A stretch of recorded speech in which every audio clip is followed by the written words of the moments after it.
Buenos días, presidente. Buenos días a todas y a todos. Nancy Flores, de la revista Contralínea. Presidente, en la revista Contralínea entrevistamos a un exdirectivo del Centro Nacional de Inteligencia, y este exdirectivo pues nos revelaba que hay expedientes del CISEN resguardados por el CNI que revelan que el expresidente Felipe Calderón Hinojosa sí sabía que Genaro García Luna, su secretario de Seguridad Pública, estaba involucrado en el crimen organizado y que era socio del cártel de Sinaloa. Usted en julio de 2021 ordenó que todos los expedientes que resguardara el Centro Nacional de Inteligencia se abrieran. Y entendemos perfectamente que ahora usted nos ha dicho reiteradamente que no se ha metido ninguna denuncia por parte de su gobierno ante la Fiscalía General de la República contra el expresidente, porque no se logró en aquella consulta ciudadana que se juntaran todos los votos requeridos para juzgar a los expresidentes. Eso lo entendemos perfectamente.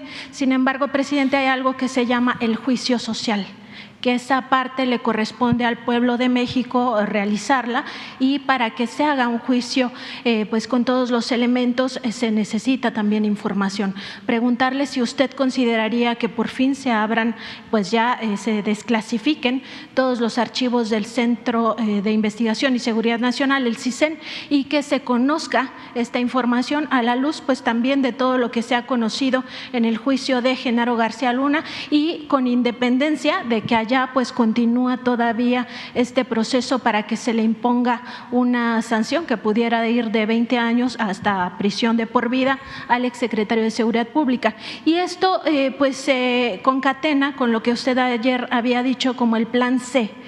Esta parte de que ni un voto al conservadurismo, pues eso también implica que la gente tenga información de lo que significó para el pueblo de México tener gobiernos criminales como el de Felipe Calderón. Bueno, se ha tomado la decisión de abrir todos los archivos, se han entregado al Archivo General de la Nación todos los archivos del antiguo CISEN, de la antigua Policía Federal, y se pueden consultar en el Archivo General de la Nación. También si hay algo en especial, puede hacerse una solicitud y nosotros entregamos todos estos archivos. ¿Se podría revisar si realmente está operando esto? Porque lo que nos decía este exdirectivo, que ni siquiera el 10% de sus expedientes del CISEN se habían entregado al Archivo General de la Nación. Se han entregado ya.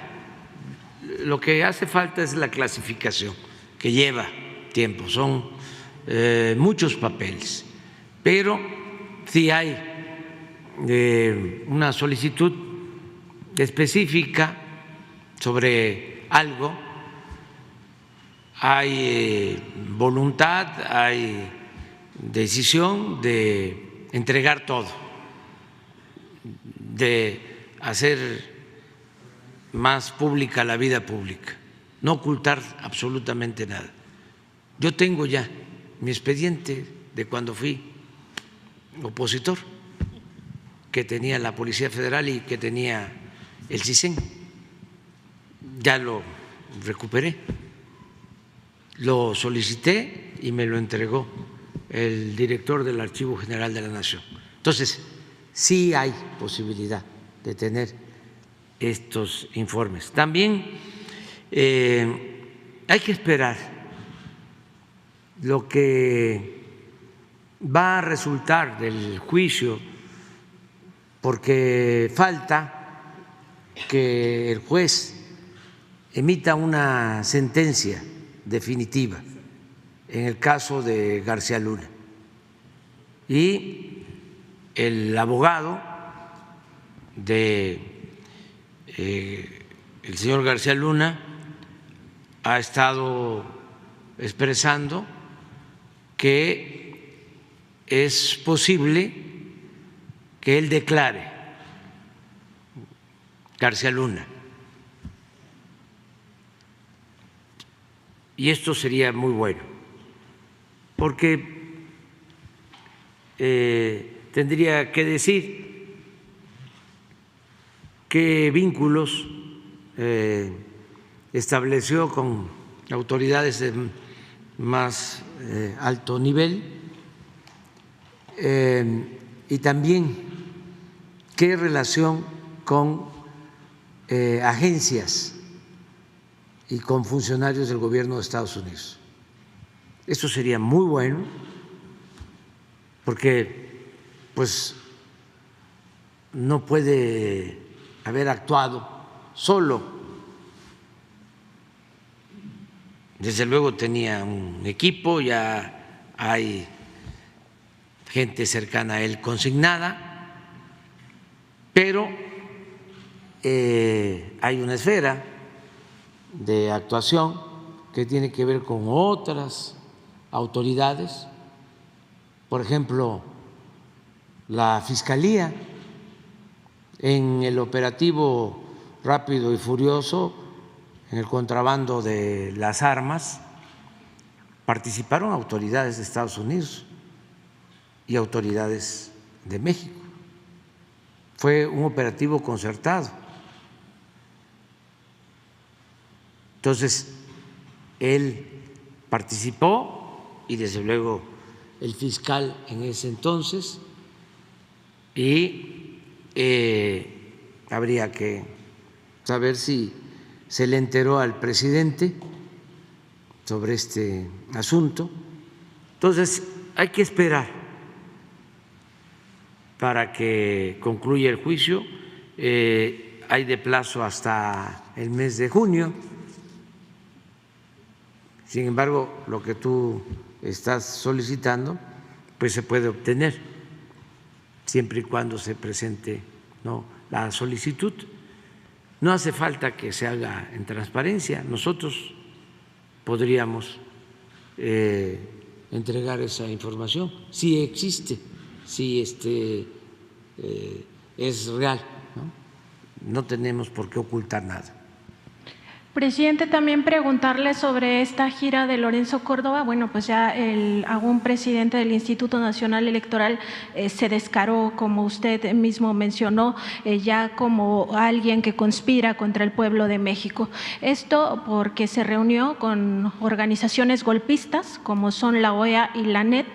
En el caso de la NET, pues nada más recordar que esta organización pues financia a Mexicanos contra la Corrupción de Claudio X González Guajardo. Nada más como un paréntesis, y además se reunió con estos llamados tanques de pensamiento, ¿no?, como el ISIS y también el Woodrow Wilson. En este contexto, presidente, preguntarle si su gabinete de seguridad ha pues analizado la posibilidad de que en el INE haya algún tipo de pues agravio contra las bases de datos, contra el padrón electoral. Esto ya ocurrió cuando al frente del Instituto Federal Electoral estaba José Woldenberg. Se vendió la base de datos del padrón electoral a una empresa estadounidense. Preguntarle si desde su gabinete de seguridad pues se ha evaluado que esto pudiera ocurrir, que se dañen las bases de datos para después que ellos digan que hubo un sabotaje y que las elecciones de 2024 no serían seguras. No tenemos información sobre eso. Las discrepancias que tenemos con los consejeros del INE pues ya son públicas, tienen que ver con la falta de transparencia, tienen que ver con el exceso de gastos, el alto costo de las elecciones en México, que son de las más caras del mundo, las elecciones en nuestro país, los sueldos elevadísimos de consejeros y de funcionarios del INE, Eso es básicamente, ¿no? Por eso se quería hacer una reforma constitucional en materia electoral, pero no fue posible. La idea era reducir el número de legisladores, en vez de 500, que quedaran 300 diputados y que fueran electos de manera directa, que no existieran diputados plurinominales, que son 200 por listas, que quedaran 300. Lo mismo en el caso del Senado, reducir el monto del presupuesto en general para todo el sistema electoral, que es del orden de 25,000 millones de pesos, es muchísimo. Reducir sueldos, evitar duplicidades, porque existe el Instituto Electoral Federal y al mismo tiempo, a imagen y a semejanza de ese instituto, hay 32 en el país. Pensábamos que el Instituto Federal podía ocuparse de organizar las elecciones en todo el país, ahorrar alrededor de 10,000 millones de pesos. Esto también significaba reducir sueldos y otras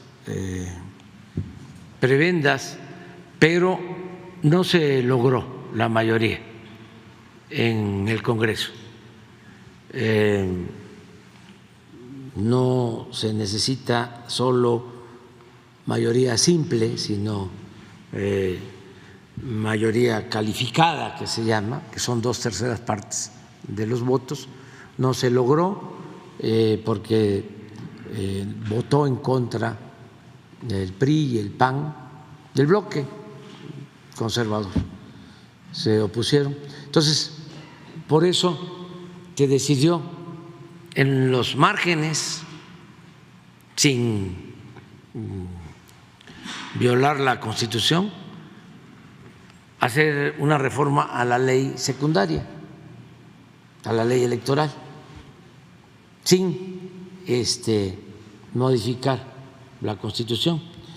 Pero también esta ley, que lo único que busca es reducir los sueldos elevadísimos de los altos funcionarios y que haya transparencia, pues fue cancelada por un ministro.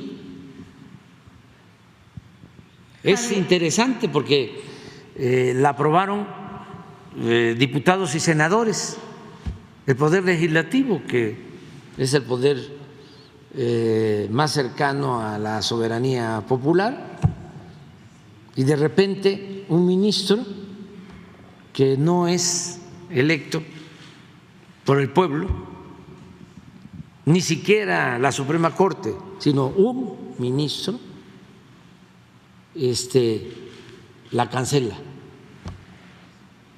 Es un hecho, yo pienso, inédito y desde luego pues injusto, arbitrario. Ya pues ahora tenemos en los hechos, o quieren pues que prevalezca, que impere en México una especie de supremo poder conservador, y ya este ministro Lainez ya es como Su Alteza Serenísima.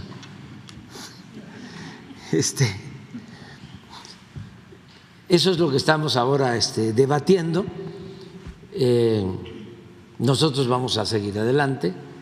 Si cancelan en definitiva llamado Plan B, que es una reforma electoral acotada completamente, no la reforma constitucional que hace falta. Si cancelan esta reforma electoral que se conoce como Plan B, pues ya di a conocer ayer que vamos con el Plan C. Ese no va a ser bloqueado, ese no falla, porque es convocar al pueblo a continuar con la transformación.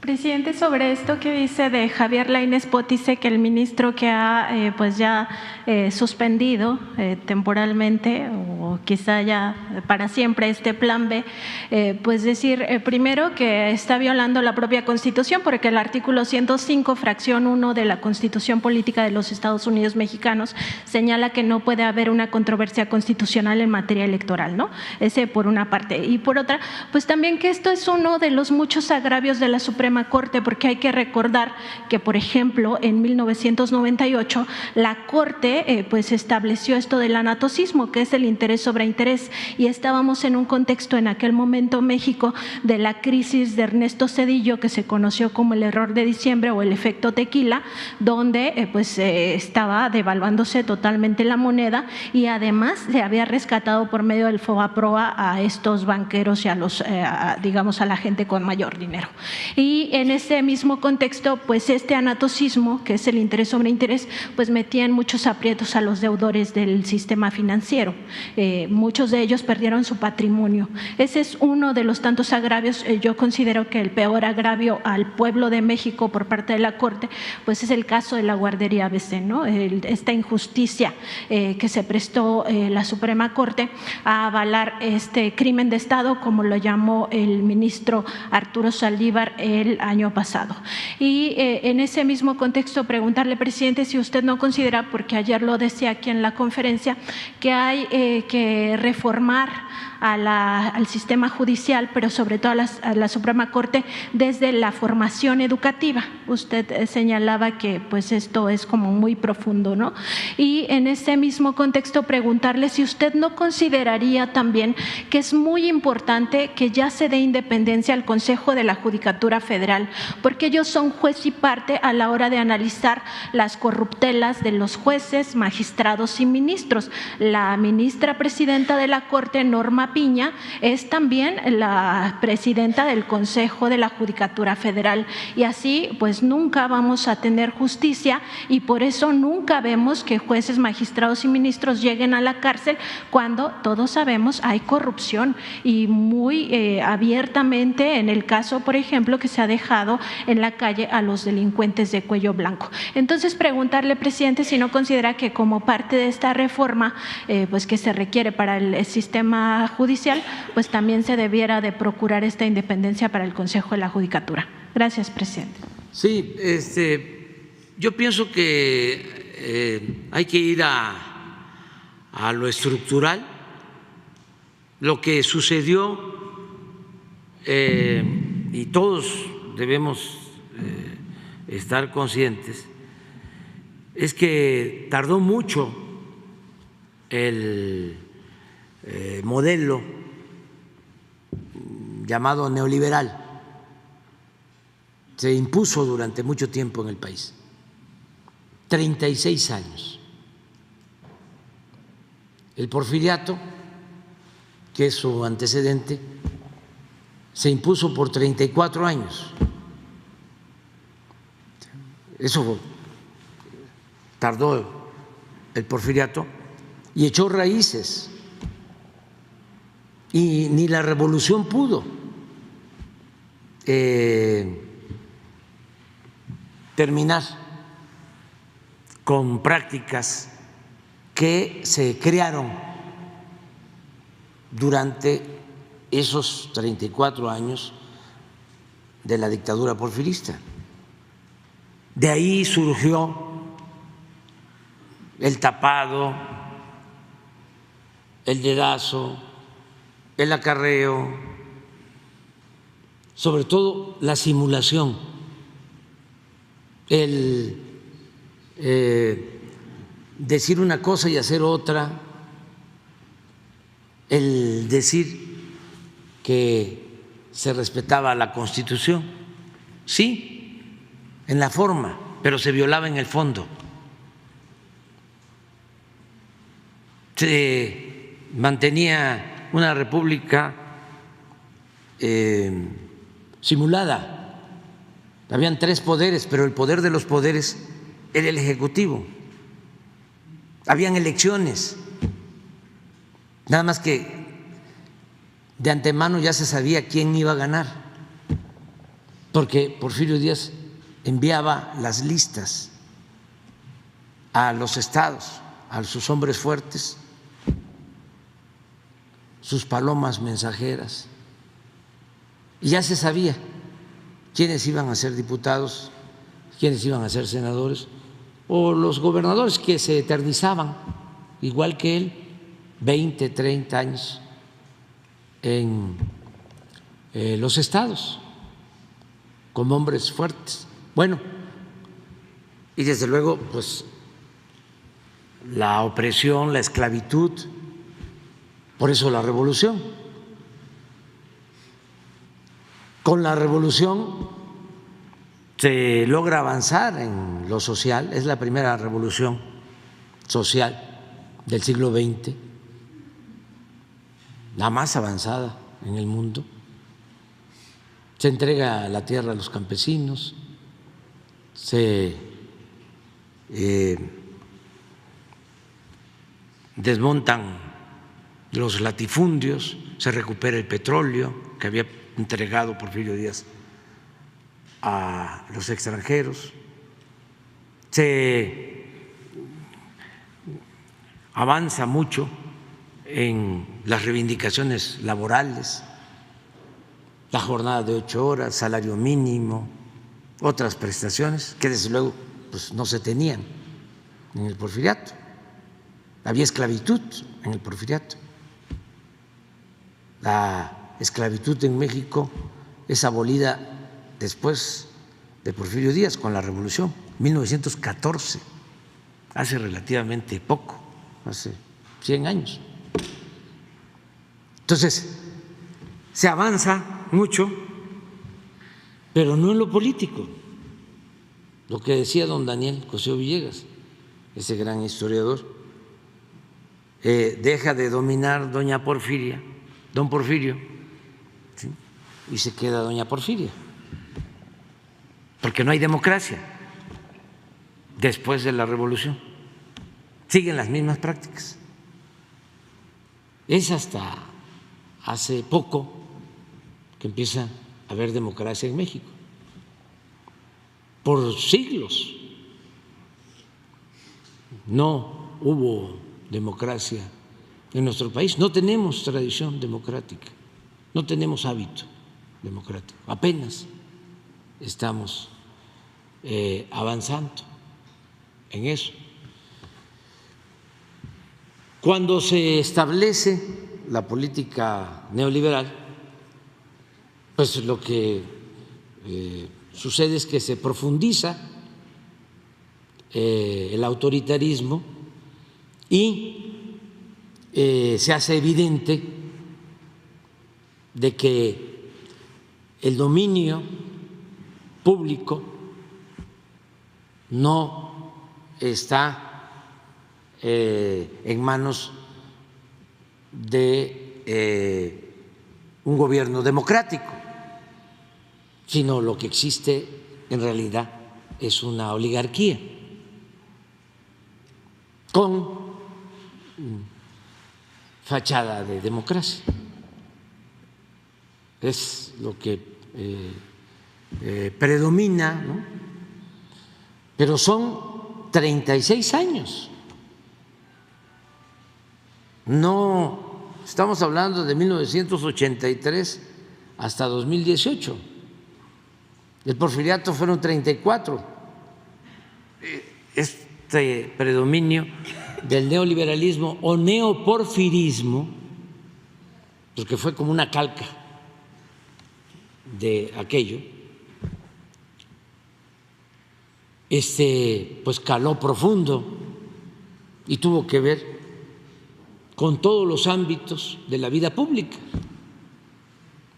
tuvo que ver con la educación, con la formación de los profesionales.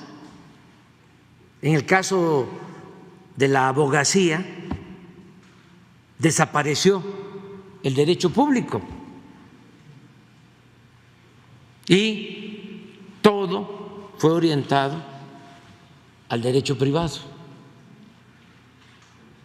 Entonces desapareció el derecho laboral, el derecho agrario, el derecho social, incluso lo constitucional. Y el predominio pues fue lo mercantil, lo penal, todo lo relacionado con los intereses individuales. Entonces, el problema de fondo es que los abogados que se tienen hoy, con esas modificaciones que se hicieron a los planes de estudio, pues no están preparados ni tienen una mística para defender al pueblo, sino se prepararon para defender intereses personales o de grupos o de empresas o de corporaciones. Entonces, si nos dicen de la Suprema Corte surge otro, Alteza Serenísima, y declara, resuelve de que ahora los 1.500, 2.000 jueces van a ser nombrados por el presidente de la República, nada más que el presidente tiene que procurar que cumplan 3 requisitos: que sean buenos profesionales, que sean honestos y que sean cercanos a la gente. El presidente diría: ¿y de dónde los voy a sacar? ¿O cómo le voy a hacer? Por eso es un problema estructural que hay que atenderlo.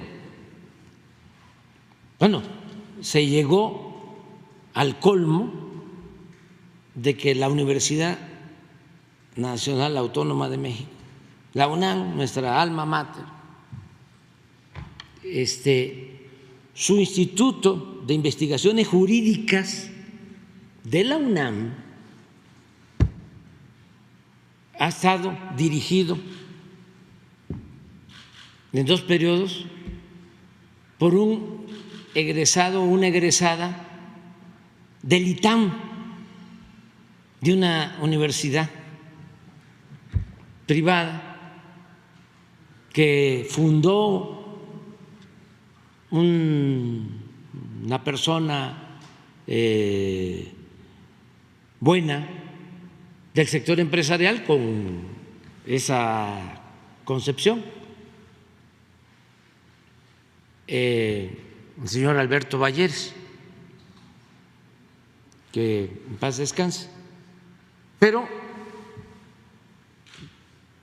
formando profesionales en función de su visión empresarial.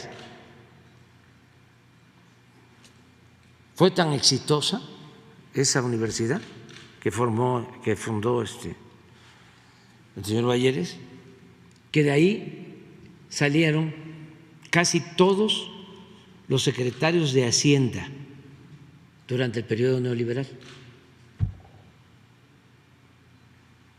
Los economistas, porque esto que estamos hablando de la abogacía también sucede con los economistas y con otras disciplinas. Solo los antropólogos y los arqueólogos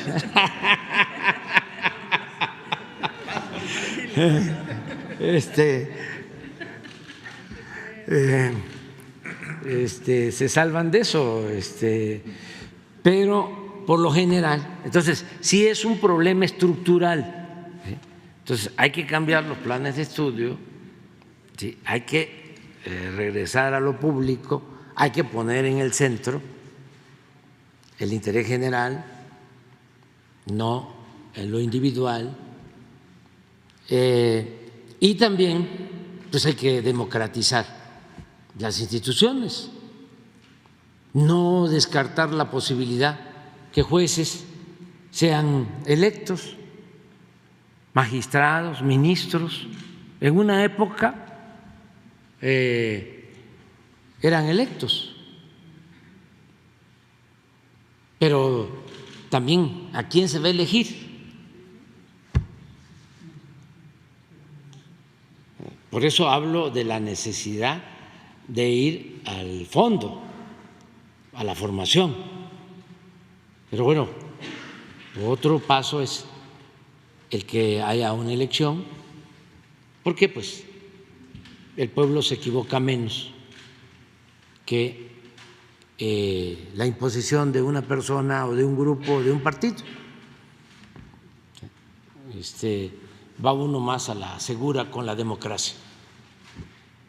Y lo otro, pues es que toda esta reforma tiene que impulsarse al interior del Poder Judicial. No tiene por qué meterse el Poder Ejecutivo, porque son poderes autónomos, son poderes independientes. Ellos tienen que estar ya tratando este asunto, no caer en la autocomplacencia, que porque el dueño del Financiero, del periódico El Financiero, les hace una encuesta cuchareada en donde el pueblo de México dice que está muy bien el Poder Judicial, que tienen 62 o 65% de aceptación los ministros. Si caen en esa autocomplacencia, si no rectifican, pues entonces va a seguir la crisis en ese poder. Ellos tienen que tomar la iniciativa. Es lo mismo a lo que te refieres con lo de el Consejo de la Judicatura, que dentro del Poder Judicial es el órgano para vigilar el buen comportamiento, el recto proceder de jueces, magistrados, ministros. Para eso es ese órgano, el Consejo de la Judicatura. Pero no hacen nada. Y están miembros que nosotros propusimos al Senado. Y quién sabe qué pasa ahí, los